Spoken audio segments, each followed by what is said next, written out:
Hello, good evening, नमस्कार। कैसे हैं सभी प्यारे बच्चे? मैं स्वाति तोमर आप लोगों का बहुत स्वागत करती हूँ RWA ट्यूशन क्लासेस के इस स्पेशल सी क्लास में, मतलब स्पेशल बैच में, टॉपर्स बैच 2025। तो इस बार देखना है कि 2025 में कितने बच्चे जो है टॉपर निकल, ठीक है। और जैसे आप लोगों को पहले ही बोला गया है कि जितने भी प्यारे बच्चे टॉपर होंगे उसमें से बहुत सारे बच्चों का, अंकित सर ने ये प्रॉमिस भी किया है कि 90% से ऊपर अगर आपके मार्क्स आते हैं तो आपको आपकी फीस जो है सम्मान समारोह में वापस की।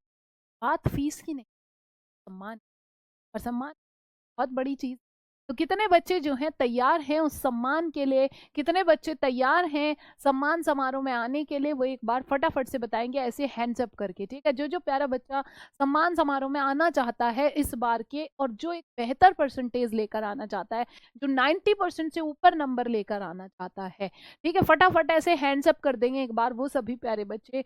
Pintu Verma, Aman, Ankit Patel, Shivani, good evening. Good evening सभी प्यारे बच्चों को, गुड इवनिंग, ठीक है। तो चलिए अब हम देखते हैं एक बार बेटा, यहाँ पर आज हम आपका चैप्टर नंबर 2 मतलब मानव जनन, जिसमें आपका क्या टॉपिक है, नर जनन तंत्र। अरे वाह, बहुत सारी एक अच्छी खासी लाइन है सभी प्यारे बच्चों की। तो बहुत सारे बच्चे चाहते हैं और मुझे भी इंतजार है आप लोगों को, ठीक है। तो चलिए मिलेंगे सम्मान समारोह में। उसके लिए जरूरी है पढ़ना, पढ़ाई पे फोकस करना। तो बिल्कुल समय बर्बाद ना करते हुए अपनी क्लास में हम चलते हैं, ठीक है। चलिए, तो आपका आज का जो टॉपिक है, कल मैंने आपको क्या बताया था, आपको मैंने जनन के बारे में बताया था कि एक्चुअल में जनन क्या होता है, ठीक है बेटा। जब हम बात करते हैं जनन की, ठीक है, जनन एक ऐसी प्रक्रिया है जहां पर कोई भी जीव अपने समान दिखने वाले जो जीव होते हैं उनको जन्म देता है, ठीक है। वो अपने जैसे दिखने वाली संतति का निर्माण जो करता है वो प्रक्रिया जनन कहलाती है। जैसे मैंगो का जो पौधा है उस पर हमेशा आम ही आता है ना। कुत्ते का बच्चा कुत्ते के जैसा, बिल्ली का बच्चा बिल्ली के जैसा। क्यों जरूरी है? ताकि कॉन्टिन्यूटी बनी रहे अर्थ पर, है ना। कि भाई अगर नहीं तो एक टाइम ऐसा आएगा कि सब जीवों की मृत्यु हो जाएगी, पृथ्वी खाली, इसलिए जनन बहुत जरूरी। दूसरा, हम लोग अगर बात करते हैं, मानव कैसा प्राणी है? एक लिंगी प्राणी है, प्रयास, ठीक है। कैसा प्राणी है? एक लिंगी, मतलब एक ही, अलग अलग होता है मेल और फीमेल। जरायुज है, बच्चों को जन्म देते हैं। फिर हमने पढ़ा कि जो नर जनन तंत्र है, नर जनन तंत्र में क्या क्या होता, ठीक है। नर जनन तंत्र में क्या क्या होता है, मतलब क्या क्या होता है से मिलके कैसे बना है। देखो, अगर मैं नर जनन तंत्र की बात करती हूँ बेटा, ठीक, अब कल आपका बेस थोड़ा सा बन गया था, आपको समझ में आ रहा होगा अब हम चैप्टर के अंदर पढ़ेंगे क्या। तो उन्हीं चीजों को और ज्यादा स्ट्रॉन्ग तरीके से पढ़ना है और अच्छे तरीके से कवर करना है। तो हम क्या पढ़ने वाले हैं, ठीक है, क्या पढ़ने वाले हैं एक बार देखिए। सबसे पहले हम लोग पढ़ने वाले हैं बेटा नर जनन तंत्र, ठीक है, मतलब ह्यूमन या मेल रिप्रोडक्टिव सिस्टम, ठीक है। नर जनन तंत्र के बारे में पढ़ने वाले, जिसमें सबसे इंपॉर्टेंट ऑर्गन कौन सा होता है? जिसमें सबसे इंपॉर्टेंट ऑर्गन होता है आपका, जिसमें सबसे इंपॉर्टेंट ऑर्गन होता है आपका क्या? वृषण, ठीक है, वृषण। बस अगर मान लो आपको कुछ समझ में नहीं आ रहा है तो बिल्कुल टेंशन वाली, परेशानी वाली कोई बात नहीं है, जब तक मैं आपके साथ हूं, जब तक आपकी दीदी आपके साथ है, ठीक है। पूरा समझते हैं ध्यान से। कल मैंने आपको बताया था कि कोई भी जो मेल होता है उसके अंदर जो नर है, एक जोड़ी वृषण पाए जाते हैं और प्रमुख लैंगिक अंग होते हैं, ठीक है। जहां मैंने आपको इसका स्ट्रक्चर पे भी बात की थी कि वृषण क्या है, कैसे हैं, ठीक है। वृषण कहाँ पर प्रेजेंट होते हैं? श्रोणी भाग में प्रेजेंट होते हैं, उदर गुहा के बाहर। उदर गुहा के बाहर इसलिए होते हैं क्योंकि उनको स्पर्म फॉर्मेशन के लिए जो बॉडी का टेम्परेचर होता है उससे 2-3 डिग्री टेम्परेचर कम चाहिए होता है, ठीक है। अब हम देखते हैं यहाँ पर क्या है, हमने क्या क्या पढ़ा बेटा। जो वृषण है, वृषण के अंदर मैंने आपको बताया था वृषण पालिकाएं होती हैं। बनाती हूँ डायग्राम साथ साथ में, इधर देखिएगा। वृषण, पहली जो हमारी हेडिंग रहेगी वो यही रहेगी, वृषण की आंतरिक संरचना, वृषण की आंतरिक संरचना, ठीक है, आंतरिक संरचना, ठीक है। या फिर हम कह सकते हैं खाली वृषण की संरचना, क्योंकि हम तो पूरा का पूरा ही वृषण के बारे में पढ़ने वाले हैं, ठीक है। तो जो वृषण की संरचना है वो क्या है? बेटा एक बार देखो यहाँ पर, आपने मैंने बताया ये क्या था, ये था वृषण। वृषण के बाहर क्या होता है, ठीक है, वृषण के बाहर क्या होता है, thank you so much Shiv, के बाहर एक आवरण होता है, कवरिंग होती है, जिसको हम वृषण कोश कहते हैं। इतनी बात क्लियर है, जिसको स्क्रोटम भी कहते हैं, ठीक है, जिसको हम वृषण कोश कहते हैं, ठीक है, वृषण कोश या फिर स्क्रोटम भी कहते हैं, स्क्रोटम भी कहते हैं। कुछ कुछ टर्म्स मैं आपको इंग्लिश में भी बताती रहूंगी, क्योंकि ना जब आपका एग्जाम होता है तो वो दोनों लैंग्वेज, मतलब इंग्लिश के शब्दों को भी हिंदी में दे दिया जाता है। ये क्या है, ये है वृषण। वृषण मतलब टेस्टिस। एक जो वृषण था उसके अंदर क्या होते हैं, उसके अंदर एक वृषण के अंदर 250 टेस्टिक्युलर लोब्यूल्स होते हैं, ठीक है। ये क्या है, ये बनाए हैं वृषण पालिका। ये क्या है बेटा, ये है वृषण पालिका, वृषण पालिकाएं। और जो वृषण पालिकाएं हैं, इनकी संख्या कितनी है, इनकी संख्या है 250, ठीक है, कितनी है 250। जो वृषण पालिका है, मैंने कल समझाया था, याद करो बेटा, कि मान लो आपने एक बिल्डिंग खरीदी, बिल्डिंग के अंदर 250 घर, मतलब 250 कमरे हैं, और हर एक कमरे में 2 से 3 बेड, ऐसे मानो, ठीक है। तो एक जो पालिका है, जो एक कक्ष है, जो एक कमरा है, पालिका मतलब वो कंपार्टमेंट, एक कंपार्टमेंट दिख रहा होगा, ये एक कंपार्टमेंट, ये एक ऐसे कर करके 250 होते हैं इसके अंदर, ठीक है। अब जो एक कंपार्टमेंट है उसके अंदर 1 से 3, कितनी, 1 से 3, मतलब 1 भी हो सकती है, 2 भी हो सकती हैं, 3 भी हो सकती हैं, क्या होती हैं, शुक्रजनक नलिकाएं होती हैं। क्लियर है बेटा, क्या होती हैं, शुक्रजनक नलिकाएं होती हैं, शुक्रजनक नलिकाएं होती हैं, जिनको सेमिनिफेरस ट्यूब कहते हैं, जिनको हम सेमिनिफेरस ट्यूब्यूल्स कहते हैं, जिनको हम सेमिनिफेरस ट्यूब्यूल्स कहते हैं।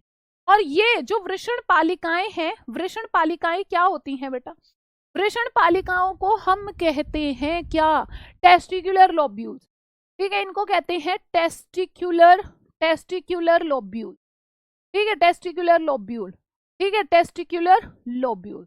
अब जो ये शुक्रजनक नलिकाएं हैं, ठीक है, इनके अंदर आ जाते हैं। अभी ये आपको यहाँ ऐसी दिख रही होंगी, मैं इनको थोड़ा सा बड़ा बनाती हूँ, नेक्स्ट स्लाइड पर चलते हैं, ठीक है। जो शुक्रजनक नलिकाएं हैं बेटा, ये है आपकी शुक्रजनक नलिका, ठीक है, ये है शुक्रजनक नलिका, क्लियर है, ये क्या है, शुक्रजनक नलिका। नलिका से क्या समझ में आ रहा है आपको, नलिका मतलब एक नली जैसी संरचना, एक ट्यूब जैसी संरचना, एक खाली संरचना, जिसके अंदर जो है बेटा, पालिका बताया था, कंपार्टमेंट समझ लो, एक कमरा समझ लो, ठीक है। देखो अब जो और नलिका, उसके अंदर और छोटी संरचना, नाली जैसी संरचना, ठीक है। ये जो नलिकाएं हैं, ये नलिकाओं, ये जो है 2 प्रकार की कोशिकाओं से मिलकर बनी होती, इसमें एक तो स्पेशल सेल्स होती, ठीक है, ये वाली सेल्स, ये वाली सेल, ठीक है, ये वाली सेल्स का नाम क्या है, सर्टोली कोशिका, ठीक है। ये कौन सी संरचना बना रही हूं मैं, ये है शुक्रजनक, ये क्या है, शुक्रजनक नलिका, ये है बेटा शुक्रजनक नलिका, ठीक है, शुक्रजनक नलिकाएं, क्लियर आपको, सेमिनिफेरस ट्यूब, ये है सेमिनिफेरस ट्यूब।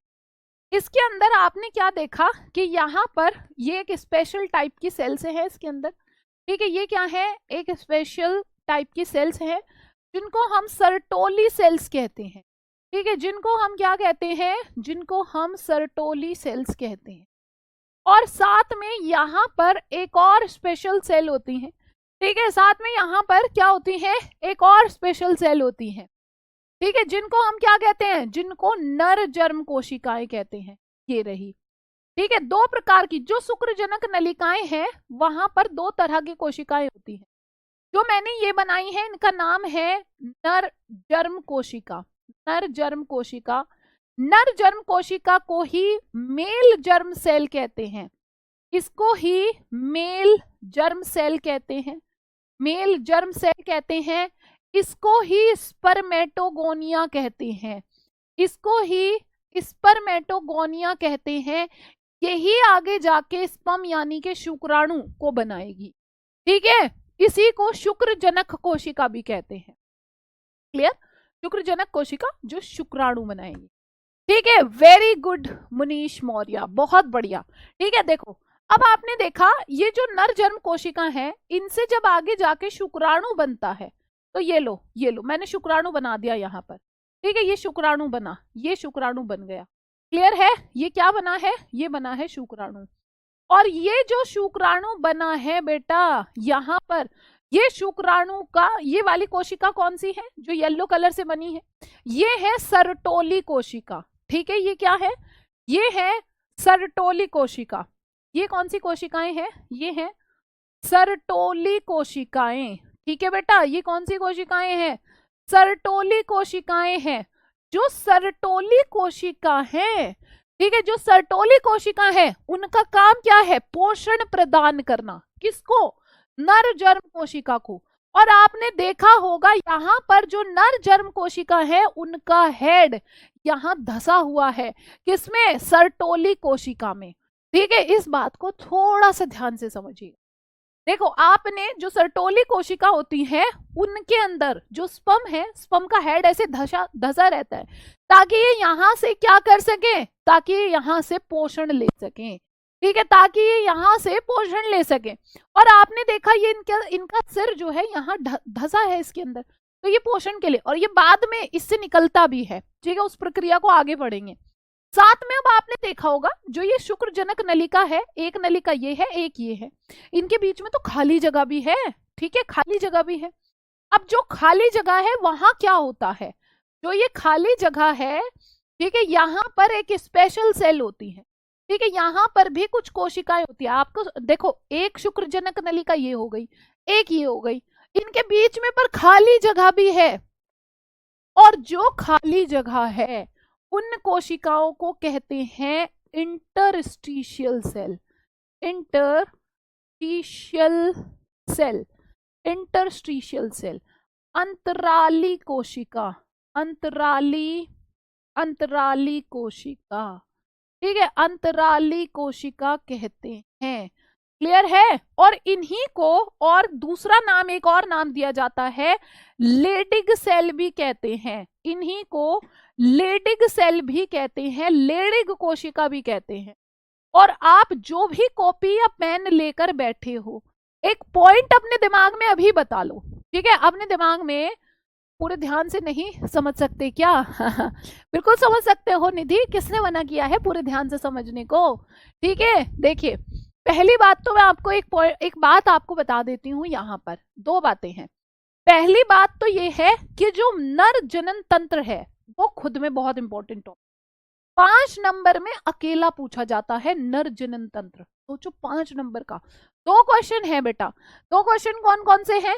एक तो नर जनन तंत्र, एक मादा जनन, जो रिपीटेड है हर साल, दोनों में से कोई एक क्वेश्चन आता ही आता है। इवन इस बार भी था और नर जनन तंत्र ही था। दूसरा क्वेश्चन क्या बनता है इसमें? दूसरा इसमें शॉर्ट भी बनते हैं, एक सर्टोली कोशिका पर और एक लेडिग कोशिका पर। इतने क्वेश्चंस आए हैं, इतने क्वेश्चंस आए हैं दोनों पे बहुत बार। तो मेरी बात को थोड़ा सा ध्यान से समझेंगे क्या पढ़ा रही हूँ? ठीक है, थोड़ा सा ध्यान से समझेंगे। एक और बार रिपीट करूंगी। प्रिया जर्म नाम है, जर्म सेल, ठीक है, जो आगे जाके शुक्राणु को बनाएंगे। बस बात खत्म। ठीक है, देखिए अब हम बात करते हैं यहाँ पर किसकी। मैंने आपको क्या बताया है? ठीक है, मैंने आपको इधर क्या बताया? मैंने बताया जो वृषण है, वृषण, एक वृषण के अंदर 250 वृषण पालिकाएं हैं, और एक वृषण पालिका में 1 से 3 क्या है? शुक्रजनक नलिका है। 1 से 3 शुक्रजनक नलिका। मैंने यहाँ बना दिए 2 शुक्रजनक नलिका। जो ये शुक्रजनक नलिका है वो कोशिकाओं से मिलकर बना होता है। इसके अंदर भी 2 तरह की कोशिकाएं होती हैं। एक का नाम है सर्टोली कोशिका, एक का नाम क्या है? सर्टोली कोशिका, और दूसरी का नाम है नर जर्म कोशिका। जो सर्टोली कोशिका है उस पे क्वेश्चन आता है। जयदेव फिर डॉक्टर के चले जाओ बेटा। ठीक है, उस पे क्वेश्चन आता है। क्वेश्चन क्या आता है? जो सर्टोली सेल है, सर्टोली सेल का फंक्शन क्या होता है? इनको पोषण प्रदान करना। इनको? नर जर्म कोशिका को। ठीक है, नर जर्म कोशिका को। दूसरा देखो, ये जो नर जन्म कोशिका है इनसे स्पर्म बनते हैं, कल भी बताया था। वो स्पर्म का हेड यहाँ धसा है। कहाँ धसा है? सर्टोली कोशिका में। वहीं से पोषण प्राप्त करते हैं। ठीक है, दूसरा जो शुक्र, ये है आपकी कौन सी जो स्पेस है, जो जगह है शुक्रजनक नलिका के बीच में, उस जगह में का प्रेजेंट होती है, वहां पर कुछ स्पेशल सेल होती हैं जिनका नाम क्या है, जिनका नाम है लिडिग कोशिका, जिनका नाम है इंटरस्टिशियल सेल्स। ठीक है, जिनको अंतराली कोशिका भी कहते हैं, जिनको लिडिग सेल्स भी कहते हैं। ठीक है, जिनको लिडिग सेल्स भी कहते हैं। क्या इतनी बात क्लियर है? ठीक है, क्या इतनी बात क्लियर है? तो एक बार सारे प्यारे बच्चे बता देंगे यहां तक, उसके बाद हम आगे चलते हैं। ठीक है, दीदी रिवीजन हो रहा है? रिवीजन तो अभी तब होगा ना, पहले जब हम पढ़ लेंगे।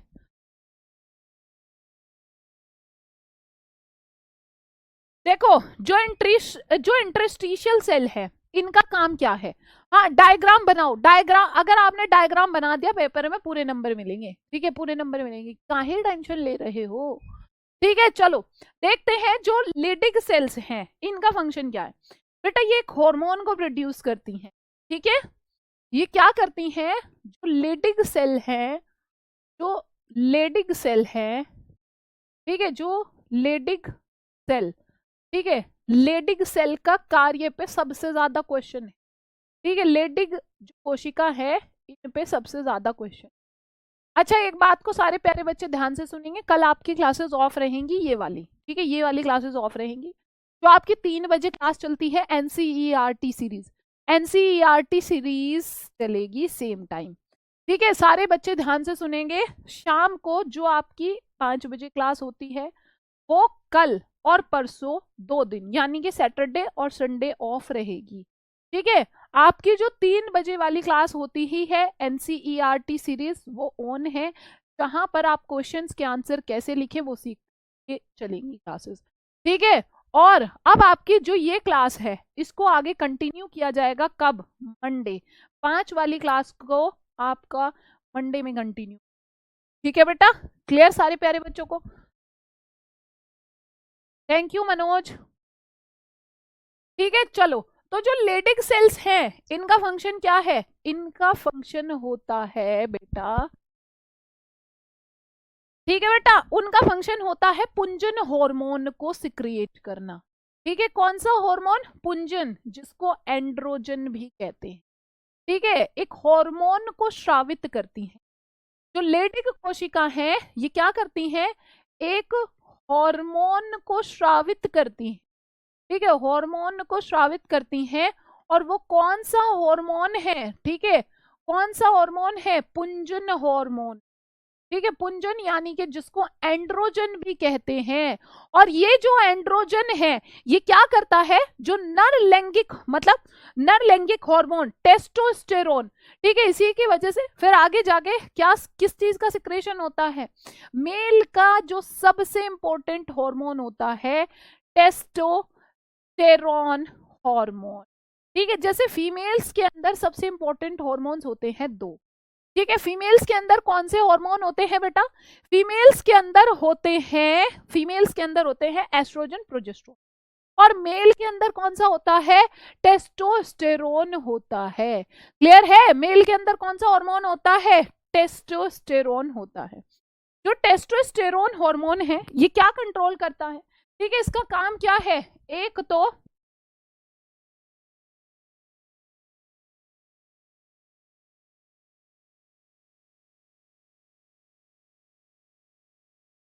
ठीक है, चलिए, तो अब हम देखते हैं यहाँ पर नेक्स्ट क्या है बेटा।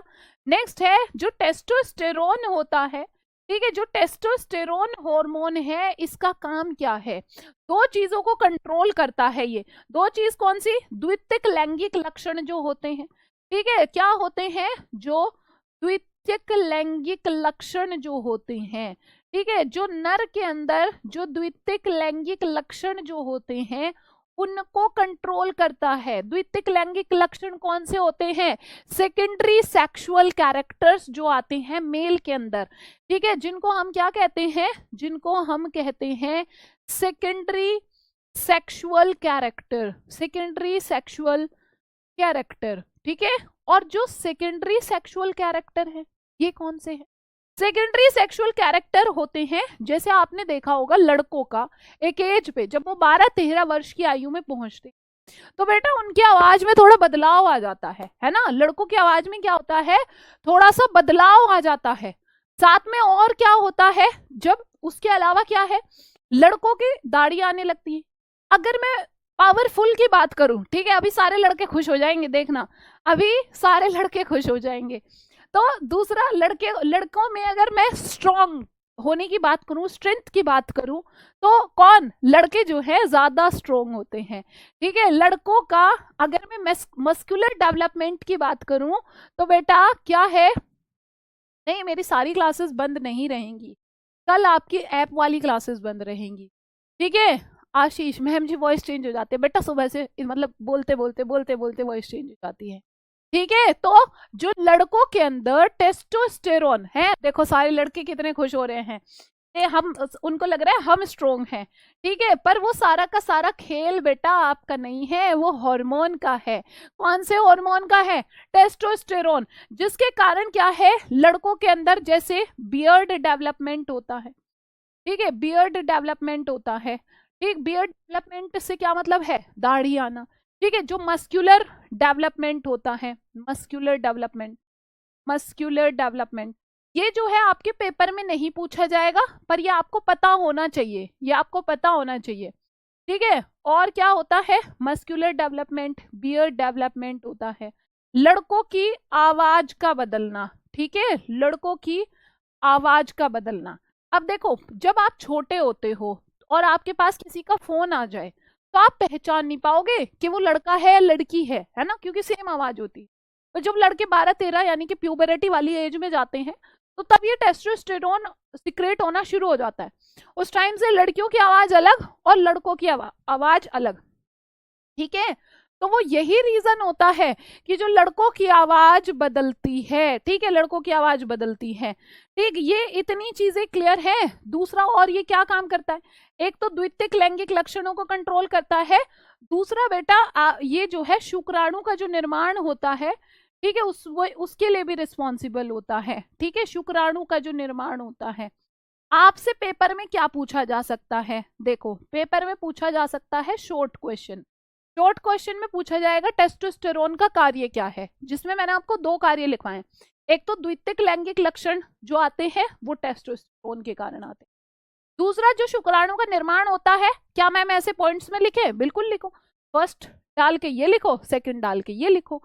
ठीक है, ऐसे ही लिखना है।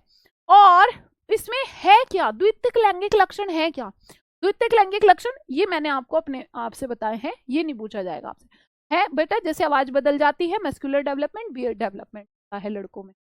ठीक है, देखो एक बात और बताऊं मैं, अब कुछ बच्चों को ये लग रहा होगा कि मैम अभी ये ना जितनी चीजें आपने लिखी हैं, इसको हमें पूरा का पूरा क्या करना चाहिए, पूरा का पूरा मतलब लैंग्वेज में लिख के दो, है ना, लैंग्वेज वाला चाहिए, ऐसे ऐसे ऐसे ऐसे ऐसे। तो पूरा किताबों में भी होता है। ठीक है, किताब नहीं पढ़ रहे हो आप।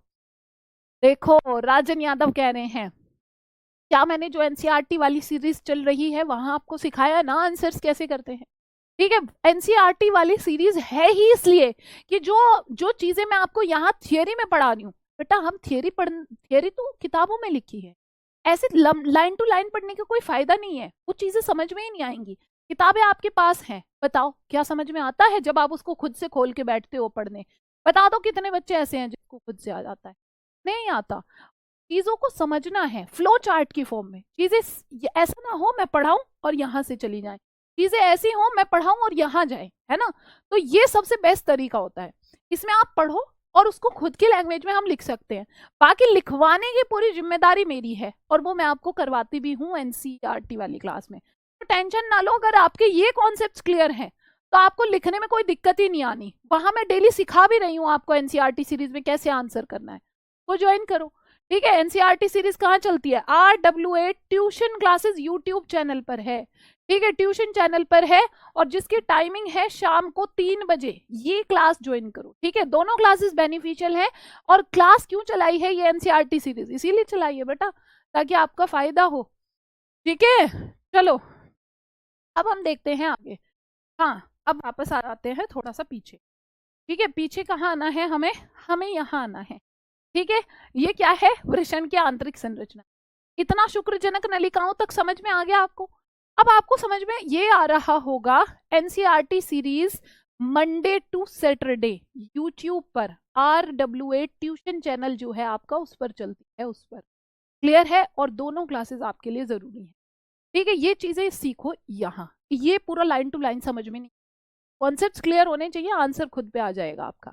सब सिखाऊंगी और प्रैक्टिस, अभी बहुत पूरा साल है हमारे पास, लाइन टू लाइन भी जाएंगे, क्वेश्चन आंसर पे भी जाएंगे।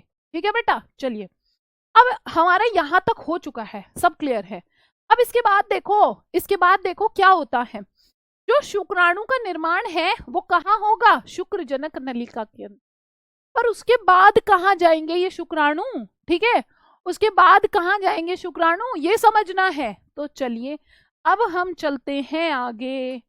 ठीक है, अब हम चलते हैं आगे। ये वाला स्ट्रक्चर आपने देखा है, ठीक है, मेल रिप्रोडक्टिव ऑर्गन है, जिसमें आपको अगर कंफ्यूजन है कि मैम टेस्टीज क्या है, ये वाला स्ट्रक्चर टेस्टीज, ठीक है, ये वाला स्ट्रक्चर टेस्टीज। चलिए इसके बाद हम लोग देखते हैं कि अब इसमें बाद में देखो ये वाला स्ट्रक्चर टेस्टीज, ठीक है, ये वाला स्ट्रक्चर क्या है, ये टेस्टीज है। पर बाद में कहाँ जा रहे हैं ये, ठीक है, बाद में कहाँ गए हैं, अब जो स्पर्म बने हैं, जो स्पर्म का फॉर्मेशन हुआ है, बाद में कहाँ पर जाता, ये टेस्टीज का स्ट्रक्चर है। अब तो क्लियर हुआ सारे प्यारे बच्चों को। देखो यहाँ पर जो है कुछ क्या प्रेजेंट होती हैं, कुछ सहायक ग्रंथि प्रेजेंट होती हैं जो किस तरह से हेल्प करती हैं। चलिए तो अब हमें देखना ये है, आपने देखा ये हमारा वापस से वृषण की संरचना पर आ जाते हैं। ये वृषण था, वृषण के अंदर, एक वृषण के अंदर कितनी 250 टेस्टिकुलर लोब्यूल यानी कि पालिकाएं थी। एक पालिका के अंदर 3 से 4 शुक्रजनक नलिकाएं थी, ठीक है, या 2-3 शुक्रजनक नलिकाएं थी। अब ये जो शुक्रजनक नलिकाएं हैं, ठीक है, ये शुक्राणु बनाती हैं। पर ये शुक्राणु बन के अब जाएगा कहाँ, मान लो ये शुक्राणु यहाँ बना, तो बेटा ये आगे जाके एक जाल जैसी संरचना बना देते हैं। ठीक है, ये आगे जाके क्या बना देती है, जाल जैसी संरचना बना देती। निधि वो एग्जाम टाइम पे आएगा, अभी आप अपने आप से भी थोड़ा थोड़ा रिवाइज करते रहो। उसका पीडीएफ मिल रहा है, एनसीईआरटी वाला पीडीएफ मिल रहा है।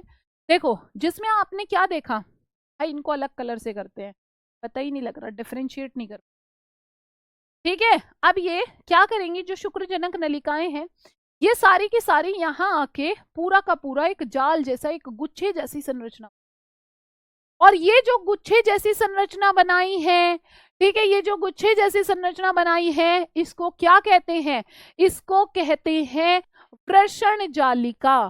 ठीक है, इसको क्या कहते हैं, इसको कहते हैं वृषण जालिका। और ये भी नलिका जैसी संरचना होती है। ठीक है बेटा, क्या है, वृषण जालिका कहते हैं, मतलब इसको रे टेस्टीज कहते हैं।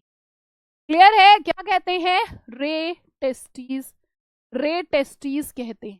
क्या इतनी बात क्लियर है, बता दो। जो देखो जो शुक्राणु है वो यहाँ बने हैं शुक्रजनक नलिका में, जो मैंने ऑरेंज कलर से बनाई है, ठीक है, जो मैंने ये बनाई है, ये है आपकी शुक्रजनक नलिका। ठीक है, ये है शुक्रजनक नलिका, और ये शुक्रजनक नलिका आगे जाके पूरी की पूरी एक गुच्छे नुमा संरचना बना लेती है, और ये जो गुच्छे नुमा संरचना है ये है वृषण जालिका।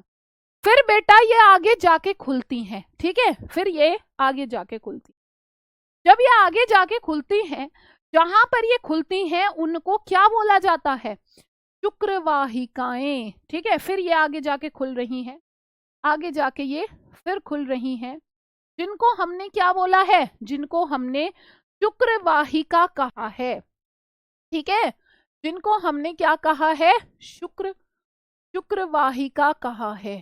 ठीक है, शुक्रवाहिका कहा है, जिसको हम वासा एफ्रेंशिया कहते हैं। ठीक है, वासा एफ्रेंशिया कहते हैं।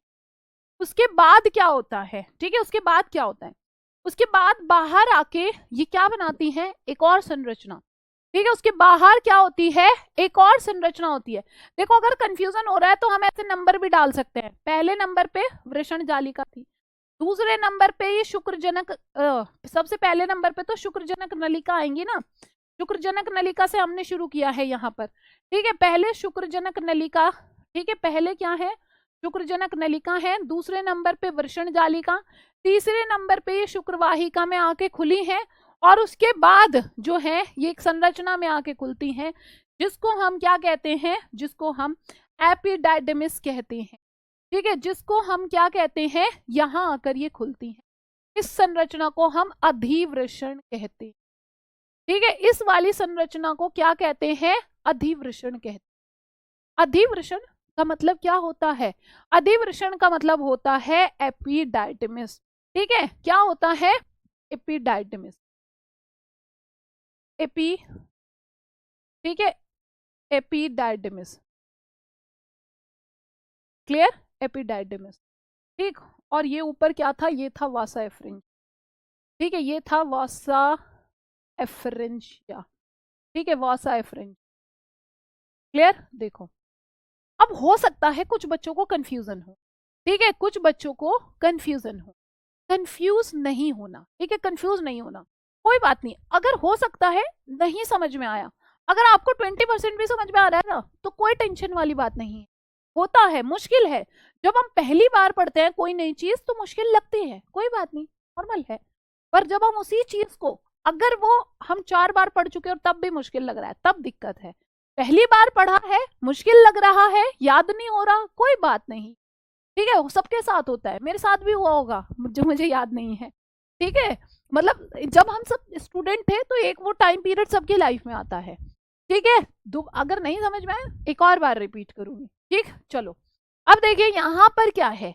अब जो ये अधिवृषण है, अधिवृषण के अंदर क्या होता है, अधिवृषण के अंदर बेटा ये शुक्राणुओं को क्या करती हैं, शुक्राणु को स्टोर करती हैं।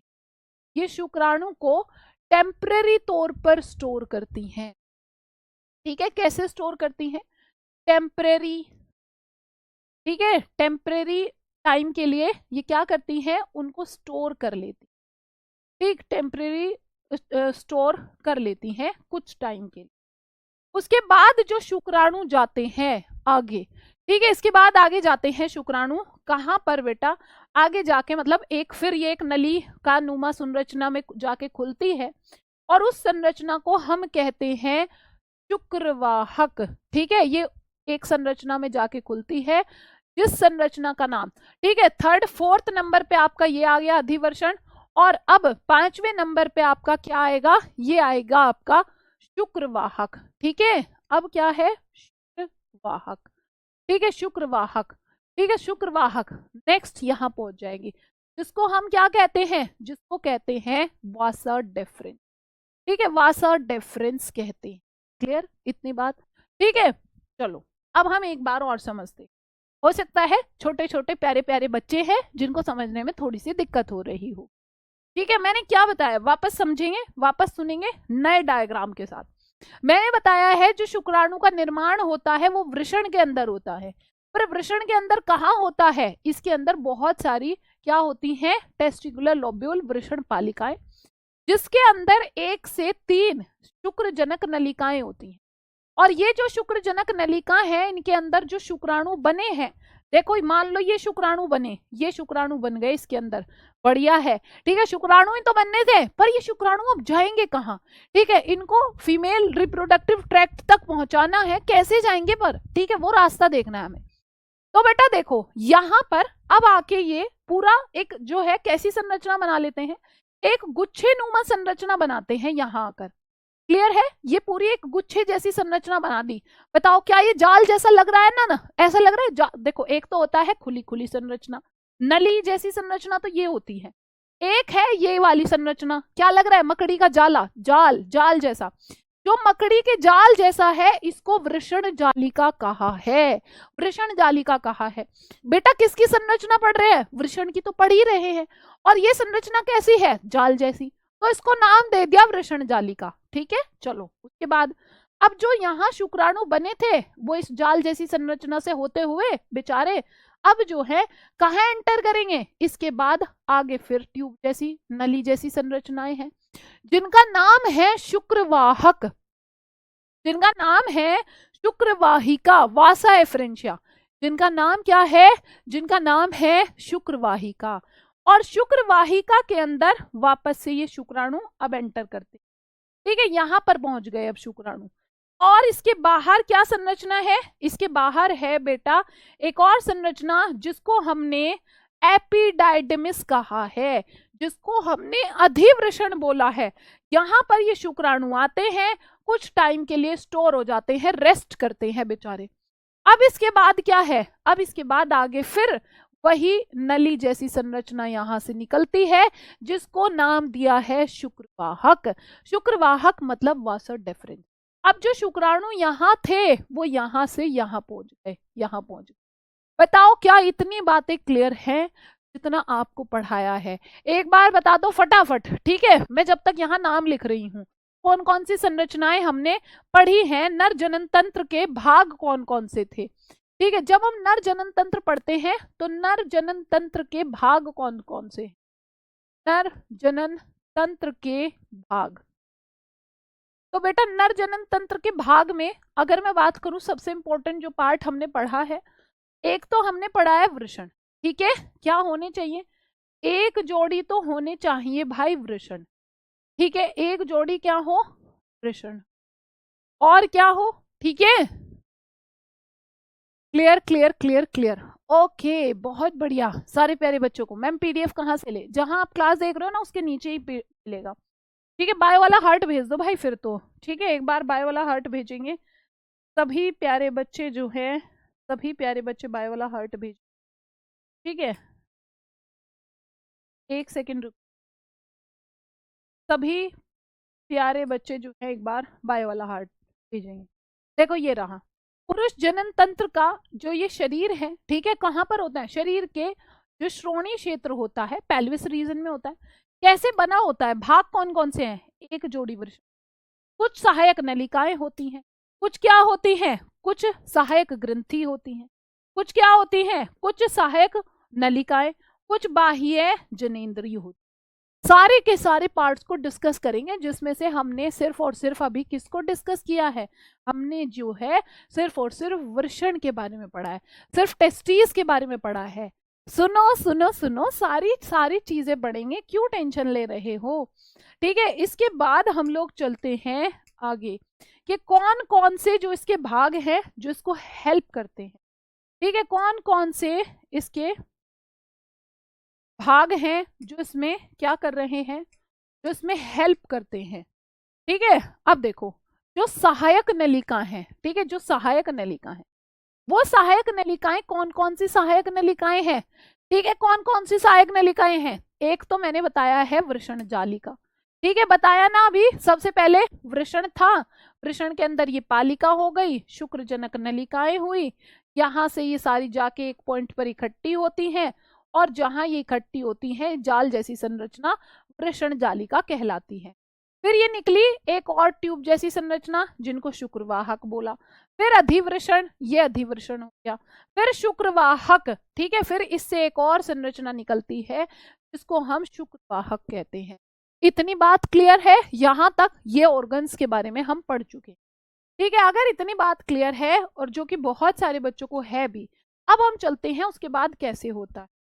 ठीक है, अब बेटा अगर मैं इसके बाद की बात करूं तो इसके बाद क्या होगा? ठीक है, इसके बाद क्या होगा? इसके बाद की अगर मैं बात करती हूं तो यहां पर जो है, ठीक, चलिए, जिसमें हम देखते हैं कि इसमें क्या क्या है और क्या क्या पार्ट्स हैं। ठीक है अब आपने पढ़ा है ये क्या है? ठीक है, ये वाला स्ट्रक्चर बताओ ये है आपका टेस्टिस। ठीक है, ये क्या है? ये है टेस्टिस। क्लियर? ठीक है, ये है टेस्टिस। तो टेस्टिस हैं। अब हम इंटरनल स्ट्रक्चर नहीं बनाएंगे, इंटरनल स्ट्रक्चर हम पूरा पढ़ चुके। अब हम क्या बनाएंगे? हमने देखा यहां पर अधिवृषण था, अधिवृषण तक जो है शुक्राणु आ चुके। क्लियर? ये एक जोड़ी होते हैं। अब देखो इसमें पूरी नलिका जैसी संरचना। अब इससे शुक्रवाहक निकलते हैं। ठीक है, क्या निकलते हैं? इसमें से शुक्रवाहक निकलते हैं। क्लियर बेटा? अब इसमें से क्या होगा? शुक्रवाहक निकलते हैं। ठीक है, चलिए, ये क्या है? ये है शुक्र। ये क्या है? ये है शुक्रवाहक। ठीक है, ये है शुक्रवाहक, वासा डेफरेंस। ठीक, वासा डेफरेंस। यहां तक शुक्राणु इसमें एंटर करते हैं, थ्रू आते हैं। अब ये जो शुक्रवाहक है, ठीक है, यहाँ ऊपर क्या होंगी, ऊपर की तरफ होती है हमारी किडनी, ठीक है, ऊपर यहाँ कहीं हमारी क्या होंगी, किडनी हो, चलो जी किडनी है। किडनी में से एक ट्यूब निकलती है जिनको हम क्या कहते हैं, जिनको हम मूत्रवाहिनी, ठीक है, जिनको हम क्या कहते हैं, मूत्रवाहिनी कहते हैं। मूत्र वाहिनी मतलब वही नलिका जैसी, और जो क्या किसको लेके आ रही है, मूत्र को, यानी कि यूरिन को, ठीक है। और यहाँ आकर ये क्या करती हैं, एक जो है बैग लाइक स्ट्रक्चर होता है, ठीक है, यहाँ आकर एक क्या होता है, बैग लाइक स्ट्रक्चर होता है, जिसको क्या कहते हैं, ठीक है, जिसको यूरिनरी ब्लैडर कहते हैं, क्या कहते हैं, यूरिनरी ब्लैडर कहते हैं। इसके पीछे से ये दोनों ट्यूब्स आती हैं, ठीक है, और यहाँ पर, ठीक है, ये आती हैं दोनों, और यहाँ पर कुछ ग्रंथि भी मौजूद होती हैं। उन ग्रंथियों का सिक्रिएशन इसको मिलता है, और फिर बाद में फाइनली एक स्ट्रक्चर होता है क्या, जिसको पेनिस बोलते हैं, पेनिस बोलते हैं, के थ्रू जो है मतलब शुक्राणु और यूरिन बाहर, ठीक है। जो अगर मैं ह्यूमन बींग्स की बात करूं तो बेटा कॉमन पैसेज होता है, ठीक है, कॉमन पैसेज होता है दोनों में के लिए, यूरिन के लिए भी और स्पर्म के लिए भी। एक और बार, इस बार क्लैरिटी के साथ डायग्राम बना रही हूं, इस बार जो है थोड़ा सा डायग्राम ऐसे बनाया था ताकि आपको सिंपल ही समझ में आए। ये क्या संरचना है, ये है एक जोड़ी आपका, ठीक है, किसका, वृषण की संरचना। इसके बाहर क्या है, ये है, मान लो बाहर है आपका कौन सा, ठीक है, ये है स्क्रोट, यहाँ पर क्या है, यहाँ पर है अधिवृषण, ठीक है, ये क्या है, ये है अधिवृषण, क्लियर है, अधिवृषण।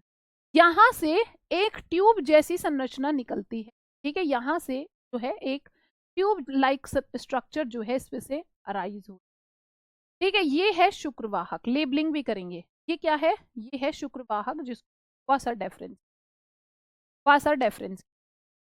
ऊपर की तरफ यहाँ मैं बना देती हूँ किडनी, ठीक है, ये क्या है, ये है हमारी किडनी, ठीक, ये है हमारी किडनी। किडनी में से क्या निकली, यहाँ पर निकलती है किडनी में से ये मूत्रवाहिनी, ठीक है, किडनी में से ये क्या निकलती है, मूत्रवाहिनी निकलती है, जो मूत्र को लेकर नीचे की तरफ आ रही, ठीक है। अब देखो यहाँ पर, यहाँ हमारा क्या है, यहाँ पर एक संरचना है जिसको यूरिनरी ब्लैडर कहा गया है, ठीक है, जिसको क्या नाम दिया गया है, जिसको यूरिनरी ब्लैडर नाम दिया गया है, ठीक है। इसमें ये दोनों क्या आई, ये मूत्रवाहिनी, ये जो है यूरिन का सिक्रेशन लेकर आती है, ठीक है, किसका सिक्रेशन लेकर आती है, यूरिन का सिक्रेशन लेकर आती है। अब इधर से जो हमारी वासा डेफरेंस है, ठीक है, जो ये हमारी शुक्रवाहक है, ये इनके पीछे से होती हुई आती है, ठीक है, ये क्या है, जो शुक्रवाहक है ये इसके पीछे से होती हुई आती है, क्लियर, ये इसके पीछे से होती हुई, और यहाँ पर जो है कुछ ग्रंथि भी मौजूद होती है, ठीक है, यहाँ पर क्या मौजूद होती है, एक ग्रंथि मौजूद होती है, जिसको हम क्या कहते हैं, सेमिनल वेसाइकल कहते हैं, ठीक है। यहाँ पर जो है ये एक जोड़ी क्या है बेटा, एक जोड़ी ग्रंथि मौजूद है, ठीक है, एक जोड़ी क्या है, इसमें ग्रंथि मौजूद है, जिनका नाम क्या है, जिनका नाम है सेमिनल वेसाइकल, ठीक है, जिनका नाम क्या है, जिनका नाम है शुक्राशय, ठीक है, जिनका नाम क्या है, शुक्राशय है, क्लियर, जिनका नाम क्या है, शुक्राशय है। अब ये जो ग्रंथि है, ग्रंथि के अंदर क्या होता है, ग्रंथि से एक तरह का सिक्रिएशन निकलता है, कुछ श्रावित करती है, ठीक है। ऊपर से ये आई है शुक्रवाहक, ये क्या है, ये है शुक्रवाहक, ये क्या है, ये है शुक्रवाहक। मैंने यहाँ पर अगर कंफ्यूजन है, एक बार और ध्यान से सुन, मैंने दो सिस्टम्स को एक साथ जोड़ा है, दो सिस्टम कौन कौन से, एक तो रिप्रोडक्टिव सिस्टम को और दूसरा एक्सक्रिएटरी सिस्टम को, क्लियर, क्या बोल रही हूँ, समझ में आ रहा है। मैंने बोला कि बेटा मैंने यहाँ पर जो है दो सिस्टम्स को एक साथ जोड़ा है, एक रिप्रोडक्टिव सिस्टम को और दूसरा जो है किसको, एक्सक्रिएटरी सिस्टम को जोड़ा, ठीक है। जो एक्सक्रिएटरी सिस्टम है जिसमें आपने देखा किडनी गुर्दे हैं, ठीक है, ये क्या थी, शुक्रवाहक है। अब शुक्राणु बने कहाँ हैं, शुक्राणु बने होंगे इधर, यहाँ पर, किसके अंदर, वृषण के, यहां से अधिवृषण में गए और अधिवृषण से यहाँ शुक्रवाहक तक होते हुए समझ पा रहे हो अब मेरी बात को? शुक्रवाहक शुक्रवाहक शुक्रवाहक। अब हमने वो अंदर वाले जो संरचनाएं थी उनको नहीं पढ़ा बहुत डिटेल में, क्योंकि वो पढ़ चुके हैं हम ऑलरेडी। ठीक है, लाइक के बटन को कैसे दबाए? लाइक नहीं होता इसमें, रेटिंग होती है, रेटिंग कर सकते हो आप। ठीक है, लाइक तो यूट्यूब पे कर सकते हो। हिंदी में ही तो बता रही हूँ बेटा, और कौन सी भाषा बोल रही हूँ। ठीक है, चलो अब देखो दीदी हिंदी में, नंदनी बेटा हिंदी तो है, हिंदी के अलावा और क्या बोल रही हूँ? ये है शुक्राशय। अब यहां से इसने भी एक क्या किया, कुछ श्रावित करती है एक तरल, और ये ऊपर से आपकी कौन सी ग्रंथि आ रही है? ये आपकी आ रही है कौन सी? शुक्रवाहक।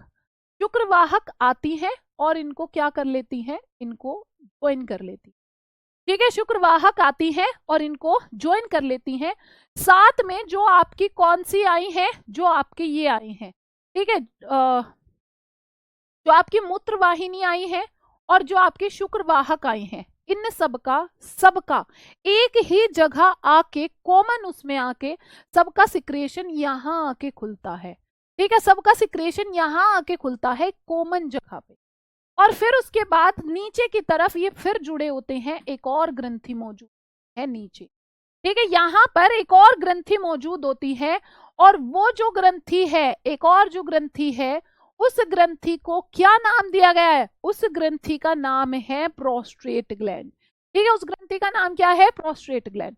और फिर जो ये आपका क्या था? Urinary bladder. ठीक है, जिसके अंदर यूरिन एकत्र हुआ है, साथ में अब वो जो स्पर्म थे, ठीक है, वो भी यहाँ यहाँ यहाँ आ चुके। ठीक है, नीचे की तरफ जो है ये किससे कनेक्टेड होता है?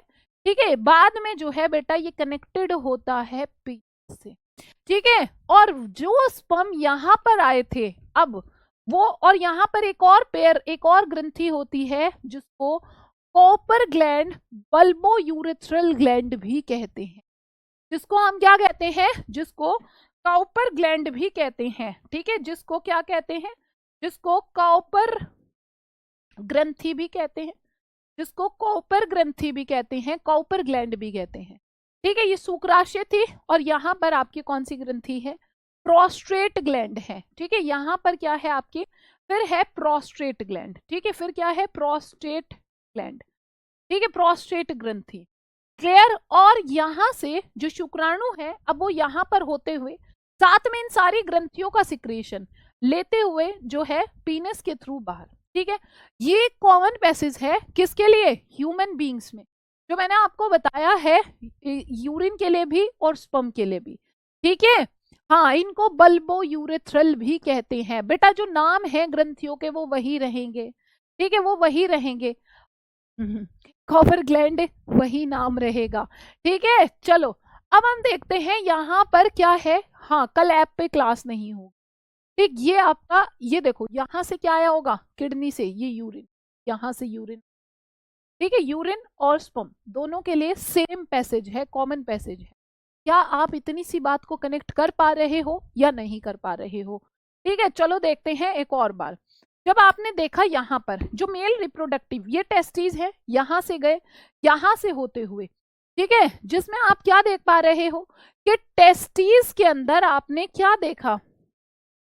ठीक है, देखो टेस्टिस, ये ट्यूब, किडनी, यहां से होते हुए जो है कॉमन पैसेज होता है। ठीक है, कॉमन पैसेज होता है। क्या इतनी बात क्लियर है? क्या अब आप इसको रिलेट कर पा रहे हो?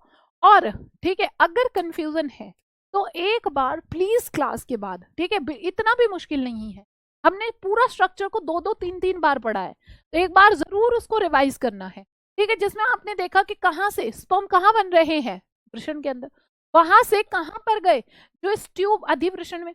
फिर उसके बाद वहां से शुक्रवाहक, और वहां से होते हुए सिक्रिएशन लेती है 3 ग्रंथियों का, शुक्राशय, प्रोस्टेट ग्रंथि, काउपर ग्रंथि, और फिर पीनस के थ्रू बाहर। ठीक है, इतनी सी बात समझनी है बस। बताओ कोई दिक्कत परेशानी किसी प्यारे बच्चे को यहाँ तक? एक बार बता देंगे फटाफट से। ठीक है, क्या क्लियर है? अगर क्लियर है तो फटाफट बायो वाला हार्ट भेजेंगे। ठीक है, फटाफट से जो है सारे प्यारे बच्चे बायो वाला हार्ट भेजेंगे।